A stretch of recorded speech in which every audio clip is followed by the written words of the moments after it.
Hi everyone, this is Ali Sheikh with a tutorial video on how to read charts and how to incorporate charts in your investment decision making. So let's say you're funding your IRA, 401k through work or a brokerage account. The decision that you need to make is, now that I have put in cash in these accounts, should I hold on to my cash? Should I buy? If I've already bought something, should I hold on to it or should I sell it? Right? That's the key decision that you're trying to make. But before we go into this tutorial, I want you to think that you're putting in thousands or even hundreds of thousands of dollars into your accounts. Now, charts can be one of the tools in your toolbox, and I want you to be patient and listen to the entire video presentation patiently. So if you look at the duration of the video, and if you can't commit the time right now, then maybe come back to it, right? But don't try to skip through it and try to rush through it, because this is going to be important information that you can actually use. So having said that, here's the lesson plan. And first, I want to just get through these three things with you. The key to success is larger gains and smaller losses. So, for instance, you have 10 stocks in your portfolio, and if most of the stocks end up making larger gains and some of the stocks end up with smaller losses, and your overall account balance keeps going higher, then you're going to be a winner. You can equate that to, let's say a game, right? If most of your players are doing really well and some of them are not doing so well, but overall you end up winning the game, right? That's what counts. If you end up losing the game, then it doesn't count. Same thing goes with employees. Let's say you have a business and you're running your business. It could be a successful business or it could be an unsuccessful business based on your employees. Now, if you have good performers and as soon as they do some good work and they bring that to you and you say, "Oh, you did such a great job, but I'm going to fire you," and then you have bad performers that show up late to work or they're not performing or they're underperforming, and you say, "Don't worry about it, I'm going to keep you on board and I'm going to keep training you," right? Guess what? You're going to be bankrupt, right? Same is the case with your portfolio. You want to retain your gain positions and they continue going higher, and that's where risk management comes in, and there are other tools you could use, but we'll stick to charts in this one. And you want to have smaller losses and have the ability to foresee and get out when you are not losing that much money.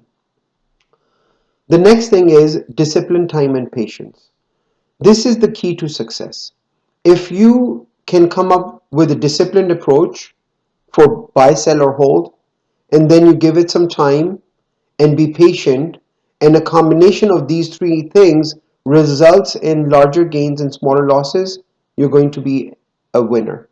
But if your discipline is good, however, you're not giving it time and you're not being patient, and it's resulting in smaller gains and larger losses, you're going to lose a lot of money.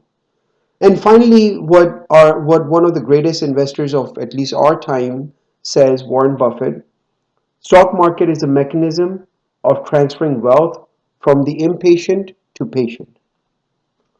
So now with that, let's get into stock charts. Why are charts important and how can we use them in making investment decisions? So before we go into charts, I have this Excel spreadsheet right here. Let's say you have observations, certain observations. I have 30 of them over here. And you have corresponding results for those observations, right? Now, these observations could be of weather, and it could be temperature right here, or this could be of a basketball game of a certain player and the number of points that that player scored, right? So we could have records like this for anything, right? And we can analyze it. But now when we're going through the list, and let's say if this list was longer, it would be harder to analyze. But if we have a graphical presentation of this entire list, it would become easier for us. So over here, I have weather for New York for the entire year of 2019 and going from January through December. So now if you were to scroll down and go through this weather, it would be overwhelming amount of data for you. But if we take all of this information or data and plot it on a chart, now, with this visual representation or a graph, it becomes easier. In one page, we can see how the weather performed or how was the weather during the year of 2019. So here's the average weather, and you can see that, let's say you're new on Earth. You're an alien and you just landed on Earth and you're looking at this weather, right? And you'd be like, and you landed in New York and you'd be like, what a miserable place. Why do even people live here? Why do so many people even live here with such a horrible weather? And then, as time passes by, we enter into spring and we get to summer, and you'd be like, okay, it's not that bad of a place. The weather does get better, and and we get these sunny 80-degree days. So not so bad, right? But what do we have over here? This is a black dotted line right here. This is a moving average. So what does that mean? We are taking, this is a 60-day moving average. What does that mean? We are taking the most recent 60 days and dividing that over 60, and we're coming up with one dot. And as the time progresses, we keep taking the most recent 60 days and keep plotting it on the chart, and we get this dotted line which is going upwards. Why? Because overall temperature, the average temperature, is going upwards. And then you get into the late summer, August, September months, and even in October months, and you're getting some of these 80-degree days. But then you start noticing, because you're savvy enough, and on your planet, you guys use averages and to look at trends, and you're assessing, and you're saying, okay, it's plateauing and it's turning the corner, and maybe I should all the harvest that I have, maybe I should start storing it, because who knows if it goes back to that miserable time that I first had when I came to New York.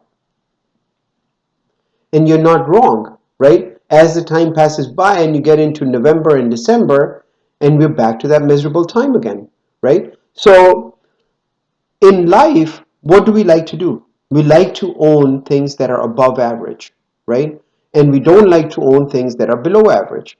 The next thing is we like to look at trends, right? Is it upward trending or downward trending? So same goes for stocks. Let's say if this wasn't a weather example, this was a stock example, and you bought the stock somewhere around in 20s or 30s over here, and now it went all the way up to 90 in a short duration of time from January through June or July, and you're like, wow, man, what a great investment I made. But then, it becomes pretty volatile, and you're like, okay, it's not going up to 90, or it's not going even higher from this point. And then you're using these moving averages and you're saying, okay, the trend is reversing.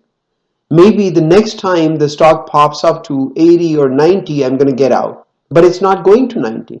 So you're going to take advantage and get out over here, but look at how much downside risk you protect. So this is what we're trying to do with stocks and use these moving averages. So let's go back to our lesson plan. Why are these charts important? Because you can see a graphical representation of prices, and how does a price come about, right? There are fundamental analysts out there who are analyzing all these companies, looking at revenue, looking at earnings, their debt level, cash flows, and they're coming up with a price that this is a fair price for a certain stock. Now, if the price is higher than that, then they'd be like, okay, the stock is overvalued. If the price is lower than that, the stock is undervalued, right? So there are those kind of analysts out there. There are people who are trading on sentiment. There are people who are working with a financial advisor who are advising them to buy, sell, or hold. Then there are activist investors out there. There are hedge funds. There are mutual funds. When all of these people buy and sell, where a willing buyer is willing to exchange cash for a certain stock, it creates price. And all that information ends up on a chart. So that's why charts are pretty important and you can utilize them for your investment decision making. And if they're trending up, guess what? Either they have a great product, which is high in demand, or their revenues are great, their earnings are great, they have a good management, people want to buy their investment, and you, without doing any homework, you can see that the price is rising.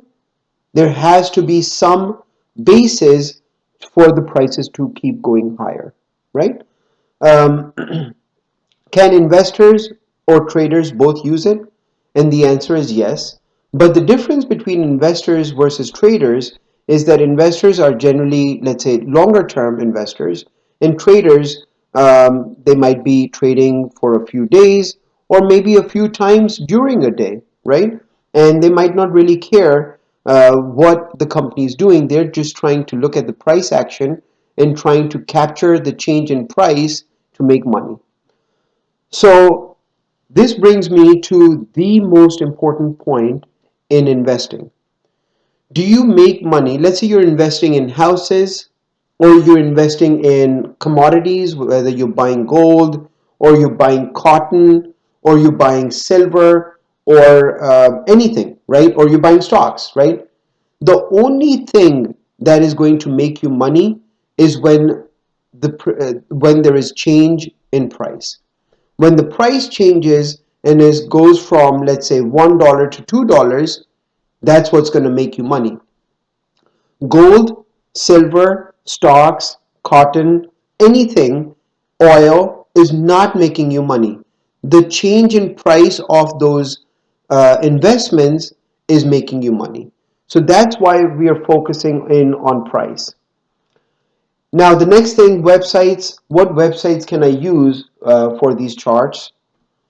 There are many websites out there, right? So you could either go to your broker's website and they would have charts of all these things, stocks or commodities or ETFs, or you could go on to this site called TradingView, and that's what I'm going to cover today. You could go to TradingView and you could go, you'd have to register for this site, and then you could go into the charts and pull up a chart.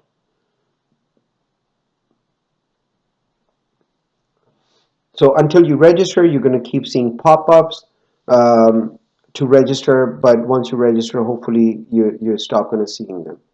So over here, before we go into it much further, over here we have a chart for S&P 500. This is an index. Now this chart is called a candlestick chart. These these observations, right, plotted on a chart, they look like candles. And why? Because you can see that there is a wick on the top, or sometimes there's a wick on the bottom, but they're like candles.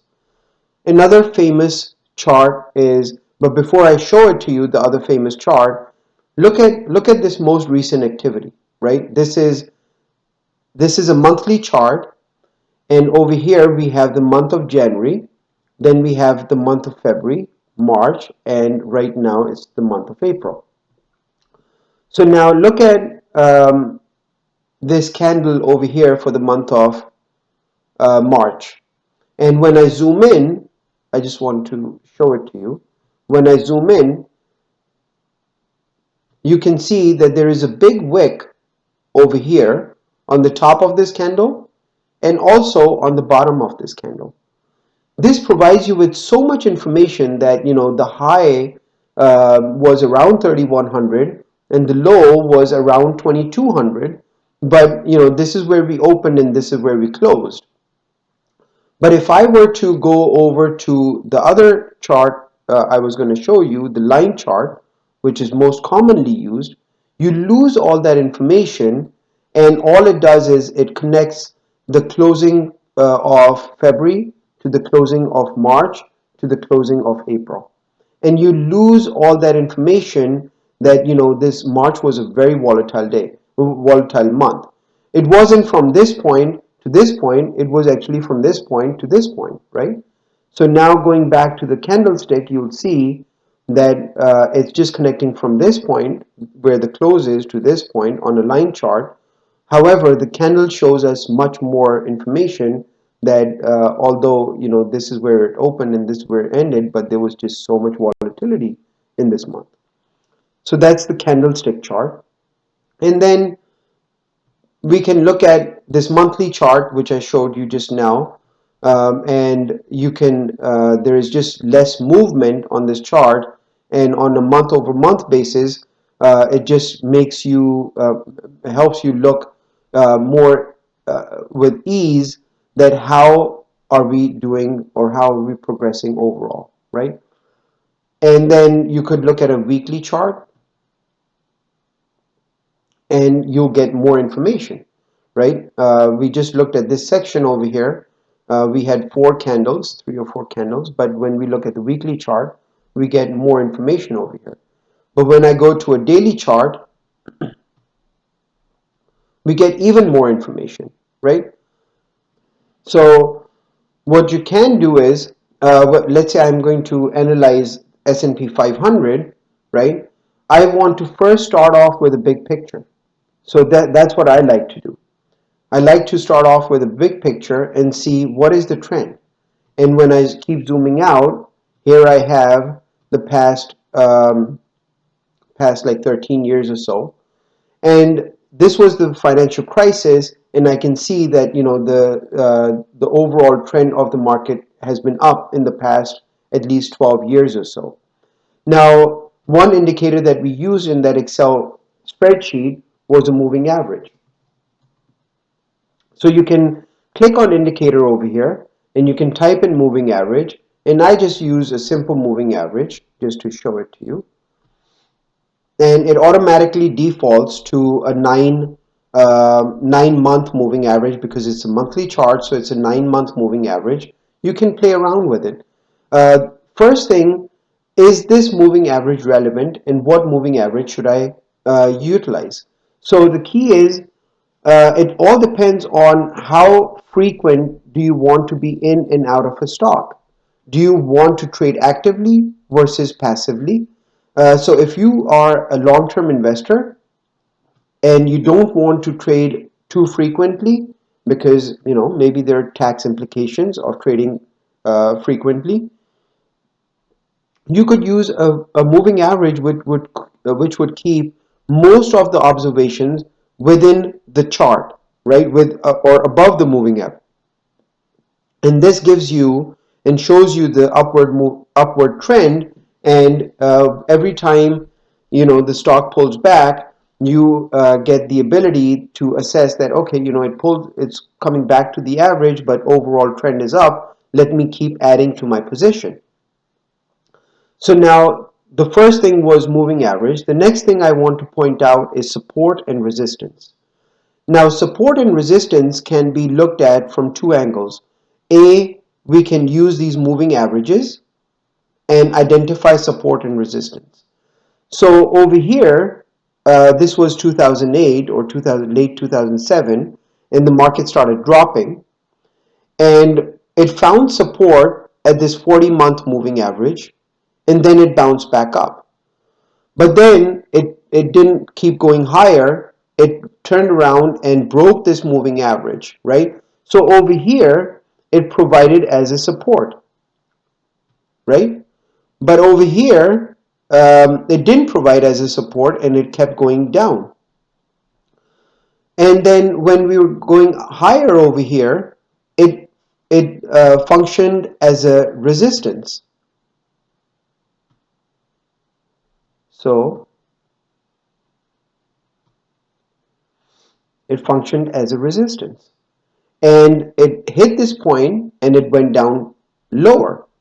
So sometimes these moving averages can function as support or resistance, and Let's identify other areas where it's functioning as a support or resistance. It's functioning as a support over here, then as a support over here, then as a support over here, and most recently it did not function as a support. And this is where it broke down, and in the month of April we are even lower. So if we can utilize these moving averages as buy or sell signals.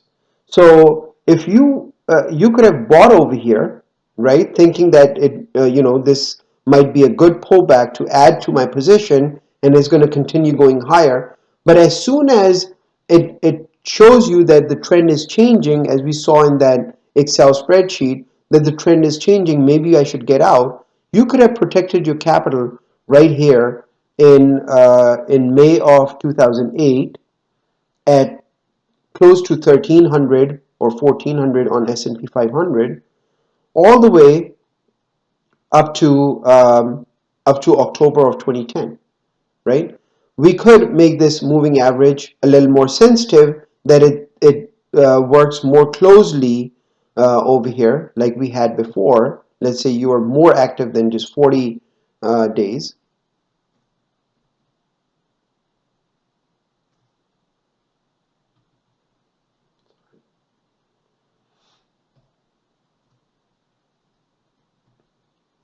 And now it becomes more active, right? And it's seeing,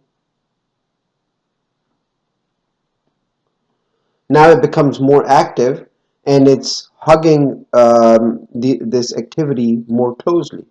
And you can see that the market broke over here. You would have gotten out over here, and now you're looking for an entry point, and it goes up, and and it fails, and now this moving average is working as a resistance, and then it keeps coming down and goes up, and it again works as a resistance, all the way up until like May of 2009, where the trend is reversing and you get your first shot of getting in.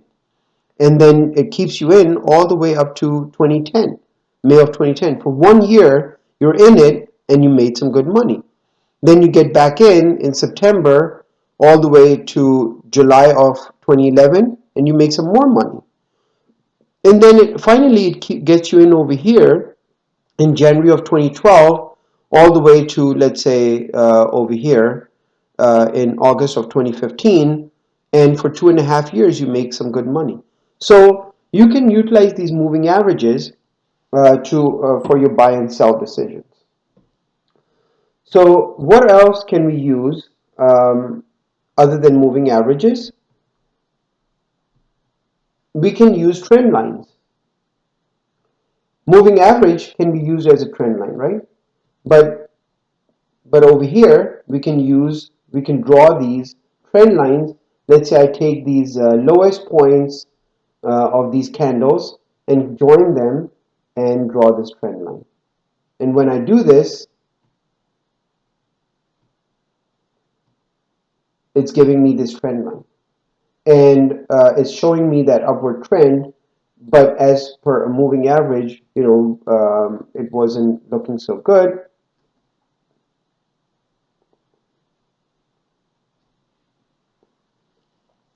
But when we draw this trend line, whenever the stock or this index pulls back, it's giving us that support for us to bounce. And let's see if this holds over here. But again, these are not always perfect.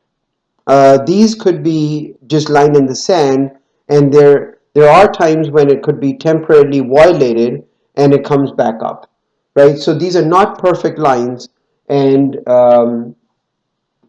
these are just to look at trends. This is NASDAQ, and we have that moving average. Now you can see that it's further away from the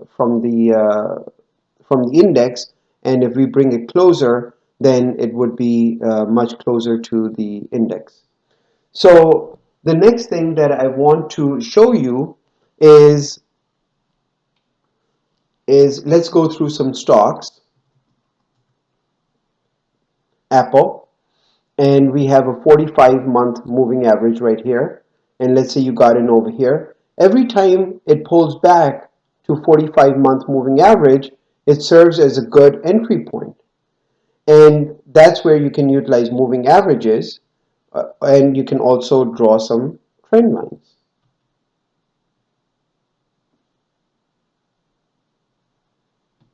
right? But then the trend changed and it started going higher like this. So you can play around with these trend lines, and serve as support or resistance. We can see this over here. Sorry.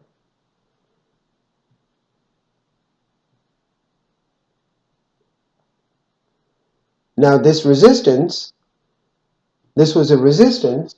Market went up over here, then it started coming down, then it came back up over here. So we can connect these top points. And then the third time when it came over here for Apple, one could have thought that, okay, it might pull back, but it took some time, but then it broke it.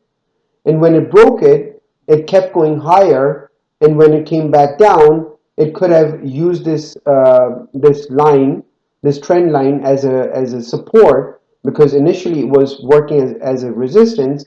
Then it started working as a support. Look at this over here, and look at this over here. So we were able to find support right here and right here. Now, in this instance, it broke it, but then it found support at the moving average. And then it continued going higher. And then, we could, and they don't always have to be, slanted lines. Sometimes we can have horizontal lines like this to help with the support. So let's look at another stock, Oracle. They make software. So in this case, look at this moving average, also working as a support, but then we can draw this trend line and it's working as a support, and we continue having these higher lows and higher highs, and it's trading in this channel.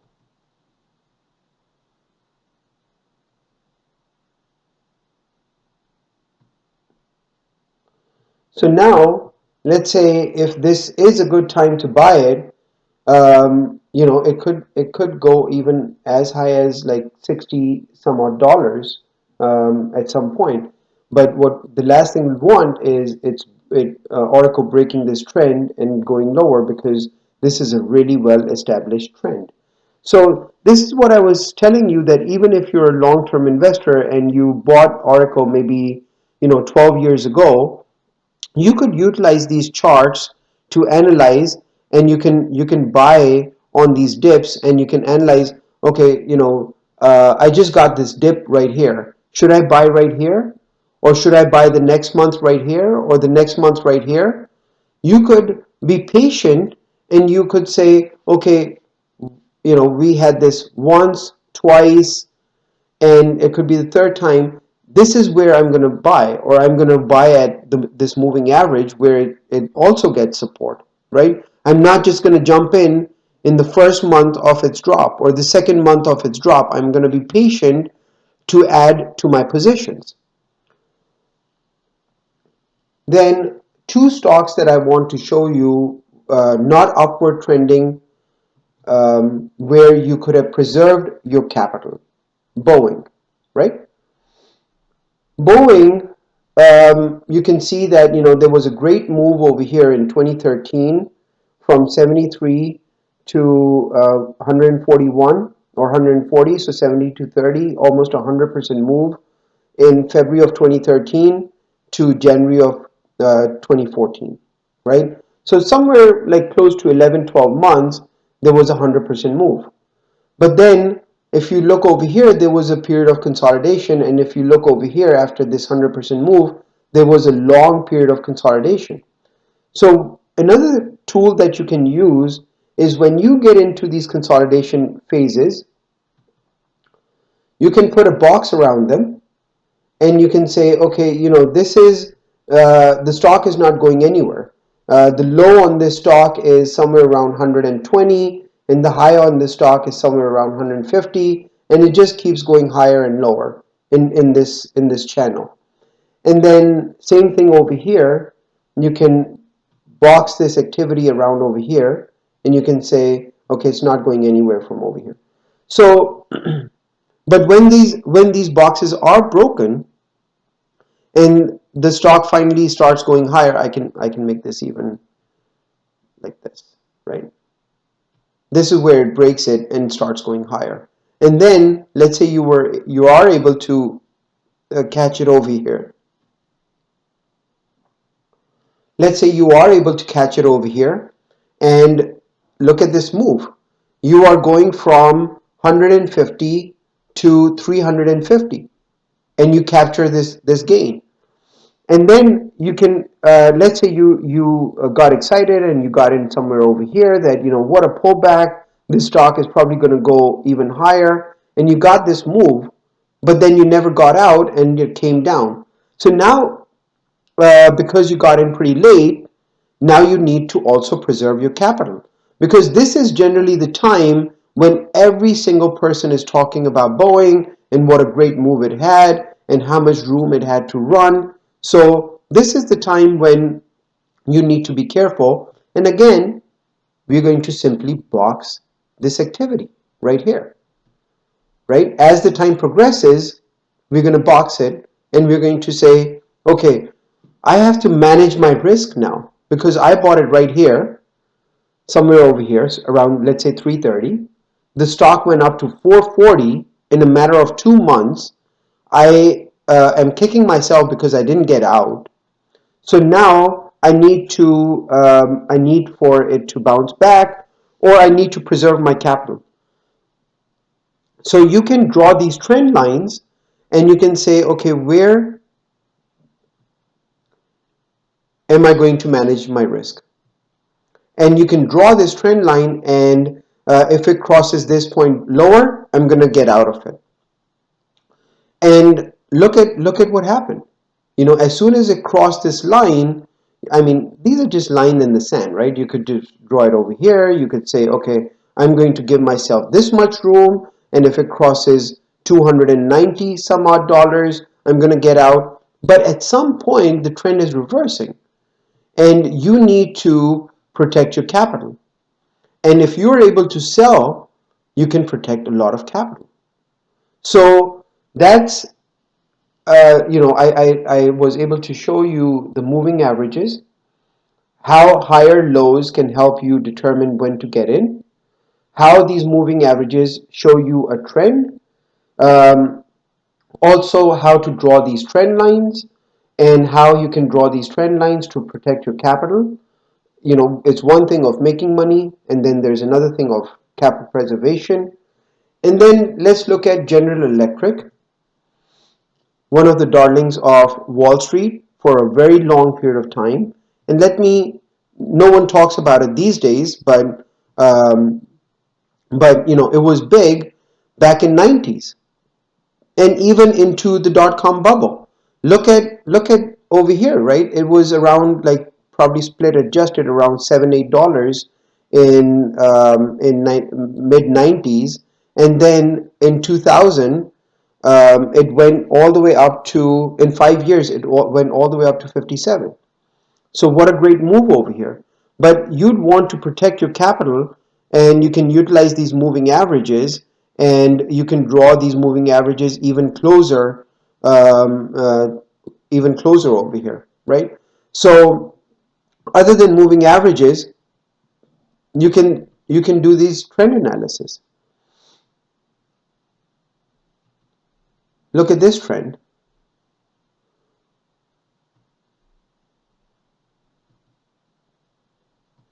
Right? You can draw these trend analysis, and you can see as soon as the trend reverses, and if you did not get out over here around 25 or something, it kept on going lower. And this is where discipline comes in. Don't jump into it right away. That, oh, what a great bargain it is. It went down from 32 to 25. or it's going to come down to 20 and I'm getting really excited and I need to get in on this stock, or it's at 16, or it's at 12, or it's at 6. Who cares? Be disciplined, wait for these moving averages to come down, wait for things to settle over here, and if things get better, you can get in. It's not going to go from 7 to 50 overnight.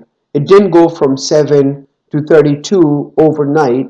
It took from 2009 to 2016, almost 7 years for it to go from 7 to 32. So, just utilize these tools, and they're going to help you. So we looked at moving averages. We looked at higher lows and higher versus lower highs. We looked at trend lines. We looked at support and resistance. I just have some charts over here. You can utilize the same logic for 1 day charts, and look at, this is for 1 day. And right over here you can see it's a 1 minute chart, right? But there's just wealth of information on this 1 minute chart for 1 day. And now look at it, right? And going back to all the principles, here I have a moving average. It's a 60-minute moving average. Here I have, the market. This is NASDAQ 100, so it's dropping over here, bounces back up, comes back down. Now it's formed a higher low, goes back up, faces resistance at the moving average, pulls back, makes another higher low, and eventually crosses the moving average. Now when let's say, either you bought it over here because it made a higher low, or you can buy it over here once it crosses the moving average. It pulls back, finds support somewhere around the moving average, and then it continues going higher. But over here, it makes a lower high. It comes back over here, finds support at the moving average, bounces back up, makes a lower high, and then comes back down and breaks the moving average. This is a trend reversal. Let's say you bought over here and you sold over here, and you made money, whatever the difference is over here. But then it falls. Are you going to get excited over here that, oh, what a great opportunity, let me jump in? Or are you going to get excited over here, what a great opportunity, it's bouncing back and let me just jump in? You're going to wait, and you're going to be disciplined, and you're going to give it time, and you're going to be patient, right? And you're going to let it drop again, and you're going to see that, okay, now it's formulating lower lows, and it continues doing lower lows, and you are going to protect your capital, and you're going to stay out of the market. And then you see this bounce, and then when it comes back down, it makes a higher high, and now you get excited and you jump in over here, but only to find out that it's building some sort of a resistance. And if I were to extend this line even towards the left, you can see that these lower points over here are the top points over here. So this support that this market was getting over here is now turning into a resistance, and then it falls again and you get out. So you probably didn't make any money over here, and you made a little bit of money over here, but on a down day, you can see that the stock is going from the top left to the bottom right corner, which means overall trend was negative. You made a little bit of money and you didn't lose your capital.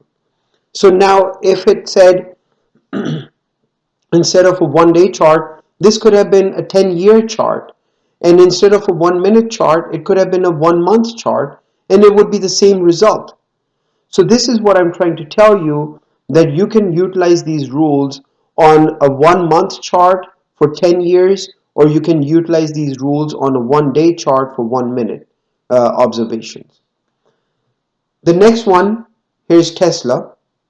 And again, a 1 day chart, and all these candles are 1 minute candles, and overall opened over here and ended up lower, right?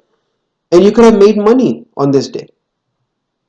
And here you have it, right? It goes down, and you start seeing these higher lows, and as soon as it crosses the moving average, you jump in and you draw these trend lines, and you see a lower high, and then it breaks the trend line, and then you see another lower high, even though it finds support at the moving average, bounces back up, makes a lower high, and then eventually breaks it. And then over here, it fails, it fails to break this moving average. And let's say you get in, but you get out right away. And then it sort of keeps you out in most of the day. One thing that I want to point out, when the moving average is downward sloping, most likely the trend hasn't reversed.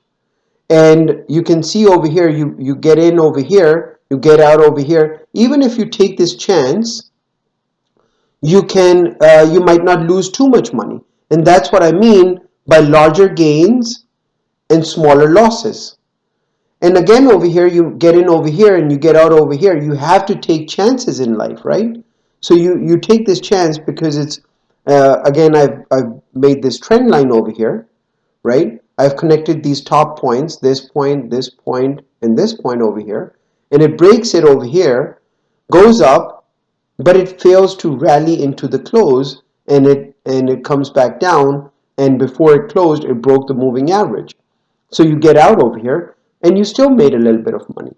So on a average day where the stock opened higher and closed lower, and overall it was down 0.16%, you might have made money on this day. And same goes over here. Instead of a 1 day chart, this could have been a 10-year chart and a 1 month chart, and same rules and principles would apply over here. So with that, I just want to recap that you can utilize stock charts for your investment decisions. They work for both investors and traders. We covered TradingView. It's a pretty simple website. And then when you're looking at trends, look at moving averages, look at higher lows versus lower highs. Um, right? Look at trend lines, look at support and resistance, and finally, are charts enough for your investment decision making? And it all depends. If you are simply doing day trading or swing trading, you can look at charts and you can make your investment decision.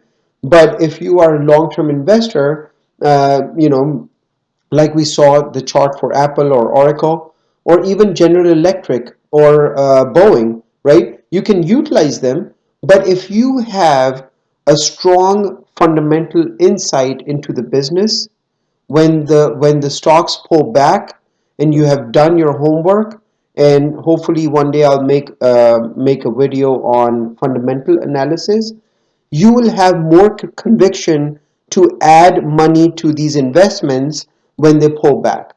But when you have not done your homework and you don't know their products, you don't know their balance sheet, you don't know whether their revenues are increasing or decreasing, or earnings are doing well, or they have too much debt on their balance sheet, when you don't have that insight, then your conviction on these pullbacks is not going to be there to keep adding to your positions. So that's why you can utilize it. It all depends on your investment strategy and your style. Um, to wrap up, thanks for your time. Remember, larger gains, smaller losses. Come up with a disciplined approach for yourself, and then give it some time.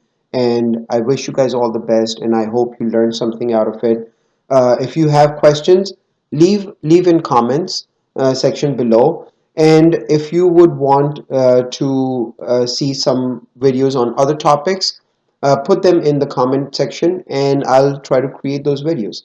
Wish you guys all the best. Bye.